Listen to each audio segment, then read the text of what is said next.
అందరికీ నమస్తే అండి. ఇంటూరి రవికిరణ్ భార్య ఆవిడ చేత ఒక ప్రెస్ మీట్ లాంటిది పెట్టించి ఏమని మాట్లాడిపిస్తున్నారంటే, మమ్మల్ని ఇలాగే వేధిస్తే నేను నా పిల్లలు చంద్రబాబు నాయుడు గారు ఇంటి ముందుకు వెళ్ళి మేము ప్రాణాలు తీసేసుకుంటాం అక్కడ అని మాట్లాడిపోతున్నారండి. ఒకసారి వినిపిస్తాను చూడండి ఈవిడ ఏం మాట్లాడుతుంది. ఆ తర్వాత ఈ కేసులు ఎదుర్కొంటున్న సమయంలోనే వీళ్ళ ఆయన అంటే ఈవిడ భర్త ఇంటూరి రవికిరణ్ ఏం మాట్లాడాడు రెండు వినిపించిన తర్వాత ఒకసారి మాట్లాడదాం. ఈ కూటమి ప్రభుత్వం మమ్మల్ని చాలా ఇబ్బంది పెడుతుందండి. ఆయన్ని లాస్ట్ ఆగస్టు 31 నుంచి మధ్యాహ్నం 12:30కి తీసుకెళ్లారండి. తీసుకెళ్లి నైట్ అంతా వైజాగ్ లో తిప్పి సెప్టెంబర్ లాస్ట్ లో వినిపించేస్తాం మీకు. కానీ మనం చేసుకుంటుంటే అక్కడ పీటీ వారెంట్లను పెట్టి అతను ఎక్కడుంటున్నాడో తెలియకుండా మాతో కలవనీయకుండా మాతో మాట్లాడనీయకుండా చేస్తున్నారండి. ఒక్కరోజు కూడా అట్లా అతన్ని జైల్లో ఉంచలేదు. ఈ పీటీ వారెంట్లు వేసి మొత్తం రాష్ట్రం అంతా తిప్పుతున్నారు. 12 సంవత్సరాల నుంచి మేము ఈ పార్టీలో వర్క్ చేస్తున్నాము. చేయటం వల్ల ఇది తప్పని నేను అనుకోవట్లేదు. ఇంత కక్షపూరితంగా ఎందుకు చేస్తున్నారు ఈ కూటమి ప్రభుత్వం నాకు అర్థం కావట్లేదు. నా పిల్లలు నేను ఇదే విధంగా చేస్తే, నా భర్తని కలవనీయకుండా మమ్మల్ని ఇదే విధంగా చేస్తే నీ చంద్రబాబు ఇంటి ముందుకు వచ్చి నా పిల్లలు నేను సూసైడ్ చేసుకోవాల్సి వస్తుందండి. ఏదో ఒకటి తక్కువ వచ్చింది, బ్లాక్ మెయిలింగ్ ఒకటే వచ్చినాయి మనకి. నీ మొగుడేమో అసహ్యంగా అసభ్యంగా మనం చదవలేని విధంగా ఫోటోలు మార్పింగ్ చేసి పోస్టులు వేస్తాడు. ఇక నువ్వు వచ్చి నాకు తప్పు అనిపించట్లేదు. అది ఏం తప్పు అనిపించట్లేదు. ఆ రోజు నీ మొగుడు నువ్వు కంట్రోల్లో పెట్టుకుని ఉంటే అమ్మా ఈ రోజు ఈ పరిస్థితి వచ్చుండేది కాదు. ఏంటి చంద్రబాబు నాయుడు గారు ఇంటి ముందుకి ప్రాణాలు తీసేసుకుంటావా? నీ చేత అలా చెప్పించి వాళ్ళని నేహత్తరు కాలుతాయి. వాళ్ళు ఎప్పుడు ఏ శవం దొరుకుద్దా, మన శవ రాజకీయాలు చేద్దామని ఎదురు చూస్తూ ఉంటారమ్మా. నువ్వు డైరెక్ట్గా అలా ప్రెస్ మీట్ ముందే నేను ఆత్మహత్య చేసుకుంటాను, నేను సూసైడ్ చేసుకుంటాను ఇలాంటి పదాలు వాడకూడదు. మనం దొరికిందే చదువు, దొరికిందే అవకాశం, ఎలాగ నూరుజారు అనేసింది కదా. వాళ్ళే చంపేసి ఆ నెపాన్ని తెలుగుదేశం పార్టీ పైన చంద్రబాబు నాయుడు గారి పైన తోసేసే ప్రయత్నం చేస్తారు. దయచేసి ఇంకెప్పుడు కూడా అలాంటి పదాలు మాట్లాడమాకండి. నేను చంద్రబాబు నాయుడు ఇంటి ముందుకెళ్ళి చచ్చిపోతాము, అది వాళ్ళకి అవకాశంగా మారిపోద్దన్నమాట. ఎదురు చూస్తూ ఉంటారు ఇప్పుడు ఏమన్నా వేద్దామా అని చెప్పేసి. సొంత బాబాయ్ని వేసిన వాళ్ళు మీరు ఒక లెక్క. సరే ఇంకొక విషయం, నీ మొగుడు అమ్మ ఇంటూరి రవికిరణ్ మాట్లాడిన భాష ఇదిగో సాక్షితో మాట్లాడినప్పుడు రీసెంట్గానే విని ఒకసారి. వాళ్ళు డైపర్ తడిచినప్పుడల్లా ఒక అరెస్ట్ చేస్తే ఒక కేసు స్టేషన్ చేసుకుంటారు. తెలుగు డైపర్ పార్టీ డైపర్ మార్చినప్పుడల్లా ఒక సోషల్ మీడియా అరెస్ట్ చేసుకుంటుంది. సరే తెలుగు డైపర్ల పార్టీ అంట డైపర్ తడిచినప్పుడల్లా ఒక అరెస్ట్ చేస్తా ఉంటారంట. ఇది ఈ పనుని చూసేస్తే పోసేసుకుంటారట. నీ మొగుడు మాట్లాడిన మాటలే ఇప్పుడు ఎవడు తడిచిపోతున్నాయి డైపర్లు? నీ మొగుడికి తడిచిపోతున్నాయి అక్కడ. అదే కదా నువ్వు వచ్చి మాట్లాడింది, నా మొగుడికి డైపర్లు తడిచిపోతున్నాయి అక్కడ. మందులు ఎత్తున్నారో తెలియట్లేదు. హార్ట్ పేషెంట్కి అన్ని ఓవర్ యాక్షన్ అవసరమా? గట్టిగా ఎవడన్నా వచ్చి చెవి దగ్గర పెడితే తప్పన ఆగిపోయి గుండెకి మనకి ఎందుకమ్మా తెలుగు డైపర్ల పార్టీ డైపర్ తడిచిపోతుంది, డైపర్ తడిచిపోయినప్పుడల్లా కేసులు పెట్టేస్తున్నారు. నీ మొగుడు మాట్లాడి ఎన్ని కేసులైనా పెట్టుకోండి, నన్ను ఎవడేం పిక్తాడు అన్నాడయా.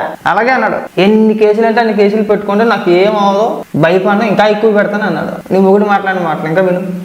వాళ్ళు ఎన్ని అరెస్టులు చేస్తే అన్ని డైపర్లు మార్చారని అర్థం. విచారణలో స్టేట్మెంట్ రికార్డ్ చేసే క్రమంలో మీకు ఏమైనా ఇబ్బందులు క్రియేట్ చేస్తున్నారు? ఇక్కడైతే ఏం చేయలేదండి.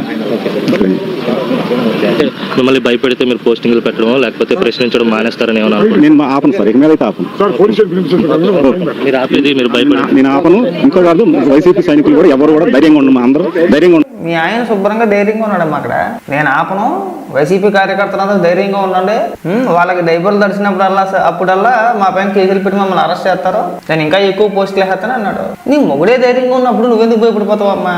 హార్ట్ పేషెంటా ఇప్పుడు గుర్తుకొచ్చింది హార్ట్ పేషెంట్ అని చెప్పేసి ఏం సింపతిలు ఆడేస్తున్నారండి. సింపతి డ్రామాలు ఆడాలంటే మీ తర్వాతే. చికెన్ పెంచట్లేదమ్మా కొంచెం అయినా సరే. నీ మొగుడు వేసిన పోస్టులు చూసుకున్నావు ఏ రోజైనా సరే? అబ్బాయి లేదా డైపర్ మార్చినప్పుడల్లా నన్ను అరెస్ట్ చేస్తాను. తెలుగు డైపర్ పార్టీ డైపర్ మార్చినప్పుడల్లా నన్ను అరెస్ట్ చేస్తాను. ఇదిగోండి ఈ మహాతల్లి కూడా పక్కనే ఉందండి. ఆ రోజును డైపర్లు మార్చినప్పుడు అలా అరెస్ట్ చేస్తారు అన్నప్పుడు ఆవిడ వాళ్ళ భార్యే, ఆవిడ కూడా పక్కనే ఉంది. మరి అప్పుడైనా సరే ఎందుకురా నీకు ఇంత ఓవర్ యాక్షన్? అసలుకే నీ మీద కేసులు పెట్టారు. నువ్వు గతంలో వేసిన పోస్టులకి ఎప్పుడన్నా కుదురుగా ఉండురా. ఎందుకురా డైపర్లు గిప్పర్లు అని మాట్లాడతావు? ఎవరికి తడిసిపోయిందని చెప్పేసి ఇప్పుడు నీకే తడిసిపోతుంది ఇక్కడ. ఆయన అక్కడ అడగలేవా, నువ్వు అక్కడ చెప్పలేవా? ఓవర్ యాక్షన్ చేయకరా అని చెప్పేసి అక్కడ చెప్పుంటే అయిపోయింది కదా. అతి పేలాపన. సాక్షి రాగానే ఓరేమో జగన్మోహన్ రెడ్డి మన వెనకాల వచ్చేసాడని ఫీలింగ్ మాట. అంతేనా? సాక్షి గొట్టం చూడంగానే మీ ఆయన రెచ్చిపోయాడమ్మా. మామూలుగా రెచ్చిపోవాలా? ఓరేమ్మా జీవితం చూసావు కదా. ఇది పోలీస్ స్టేషన్ ముందు నువ్వు కూడా ఉన్నావు, అప్పుడు ఆ పక్కన నువ్వు కూడా ఉన్నావు. డైపర్లు గీపర్లు అని మాట్లాడినప్పుడు ఏమైపోయింది మనకు బుద్ధి? ఈడి కానీ బోరుగడ్డ నీళ్ళగడ్డ కానీ లేకపోతే ఇంకొకరు ఎవరు కూడా రీసెంట్గా అలాగే వరా రవీందర్ రెడ్డి భార్య. వాళ్ళు ఏ జన్మలో చేసుకున్న పుణ్యమో గానమ్మా, వాళ్ళని గుడ్డిగా నమ్మి గుడ్డిగా సమర్థించేసి మీరు దొరికారు. వాళ్ళకి ఒక్కొక్కసారి ఆశ్చర్యం కలుగుతూ ఉంటుంది. ఆవిడ అలాగా మాట్లాడుతుంది వరా రవీందర్ రెడ్డి భార్య. అమాయకమైన ముఖం ఎత్తేసి మా భర్త నామాయంగా ఇరికించేశారు. అరే అమ్మనాభూతి తిట్టేసి మహిళల ఫోటోలు మార్పింగ్ చేస్తే ఇరికించరేటి, చెక్కేస్తారు, తొక్క చెక్కేస్తారు. మామూలుగా అది ఇంకా బోరిగడ్డ అనిల్ భార్య అయితే అయ్యి బాబోయ్ మేము ఎస్సీ కమిషన్కి వెళ్ళిపోతాం అంటదంతే ఆవిడ. ఎప్పుడు మాట్లాడినా మేము న్యాయపోరాటం చేయండి కాదని అట్లా. అలాగే నీ మొగుడు మాట్లాడిన వీడియోలు ఒకసారి చూసుకో, యూట్యూబ్లోని సోషల్ మీడియాలో గట్రా దొరుకుతాయమ్మా. ఆ రోజు మనకు అర్థమైపోద్ది. ఒకవేళ లేదు ముఖం మీద కాంటెన్స్ ఉమ్మేయకుండా గుడ్డిగా సమర్థించావంటే ఇంకా బోరిగడ్డ అనిల్ మనస్తత్వం నీ మనస్తత్వం రెండు ఒకటే అనుకోవాలా. మీరు మనుషులతో సంసారం చేయట్లేదు, మృగాలతో సంసారం చేస్తున్నారు. ఆ మృగాలకు మళ్ళీ మీరు మద్దతు. ఇది ఒక దరిద్రం. మిమ్మల్ని పావులుగా వాడేసుకుంటారు వాళ్ళు. మిమ్మల్ని తీసుకొచ్చి కూర్చోబెట్టి నేను చచ్చిపోతామనండి అని చెప్పేసి మీ చేత స్టేట్మెంట్లు ఇప్పించేసి అసలు అయితే మిమ్మల్ని ఏదో రకంగా వాళ్ళే చంపేసే ప్రయత్నం చేస్తారు. అది కూడా చంద్రబాబు నాయుడు గారు మనం తోసేసే ప్రయత్నం చేస్తారు. ఇగో పలానా తారీఖున ఆవిడే స్వయంగా చెప్పింది ఆత్మహత్య చేసుకుంటామని, ఈ రోజు అదే నిజమైంది. చేస్తారు కూడా అలాగా, చేయరని గ్యారంటీ ఏమీ లేదు. కాబట్టి ఇకనైనా ఈ అతి పేలాపం తగ్గించుకుంటే బాగుంటది.